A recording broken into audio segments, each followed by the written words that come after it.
Ganda ng place. Good morning everybody. Welcome to my channel, Junila Reyes. Please like and subscribe my channel. Dito tayo sa magandang tanawin sa aming lugar. Kasi autumn ngayon. Ayan, di ba inaayos nila yung bulaklak? Ang bulaklak ba? Bulaklak lang yan. Masaya na ako dyan. Tambay muna bago punta ng work. Kumain sa tabi, sa gilid-gilid.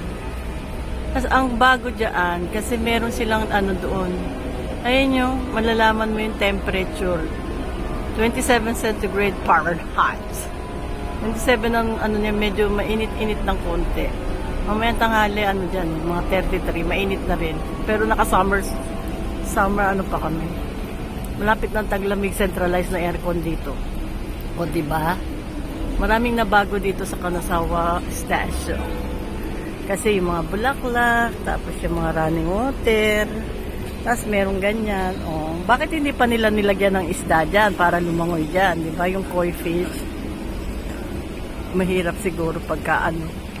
Kasi mababaw lang siya eh. Parang ano lang siya. Siguro kaya nilagay yan para medyo yung init ng ano, medyo hindi masyadong mainit. Kasi hindi naman centralize yung aircon ngayon dito. Uupo kami dyan, yan. Yan, ito ang Kanazawa Iki. May running water dyan. May iba kumakain, ayan, nagsisikain dyan. Katatapos ko lang kumain. Mga ano yan, mga parokyano yan, mga galing ibang lugar. Kasi, noong pandemic, bawal mag-ano dito. Ngayon ang daming tao, di ba? Sana all, maraming tao. Para maraming trabaho. Kasi noon, nag-pandemic na walang kami ng... Pero buo pa rin ang salary ko kasi big company yun eh. Kahit walang ano, walang pasok. O mga foreigner, ayan, mga foreigner. Maraming ano ngayon, mga student visa. Meron din mga tourist visa. Open ngayon ng Japan sa lahat ng tourist, sa mga bisang gustong visa. Kailangan pumasa muna kayo sa immigration ng Japan bago kayo magka-visa. Kasi hindi ganun kadali dito eh. Sinasala nilang mabuti. Pwede kang ma-deny, pwede kang ma-aprobahan. Pag talagang kapalaran mo sa abroad dito sa Japan, ako nga, hindi ko nga alam na magpe-permanent resident ako, pero mag-Japanese citizen eh. Nagkaanak lang ako, tsaka nagkaasawa, ganito. O diba, ganyan talagang kapalaran. Parang bulaklak, ganyan. O ayan, nakita niyo yung bulaklak na yan? Tumubo na siya. Dati walang bulaklak niya. Tinataniman nila ng bulaklak yan. Pagka magyeyelo kasi, inaalis nila, nalalanta lahat yan.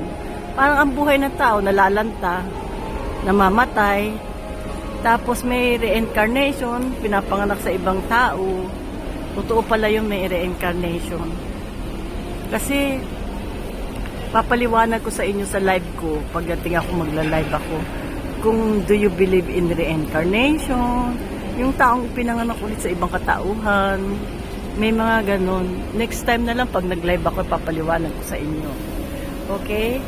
Friends, bye for now. Until my next vlog, please like and subscribe my channel, Junila Reyes, for good vibes lang tayo. God bless all of us. More power. Keep on vlogging. Enjoy vlogging. Thanks for your share, like, and subscribe. Junila Reyes. Bye for now.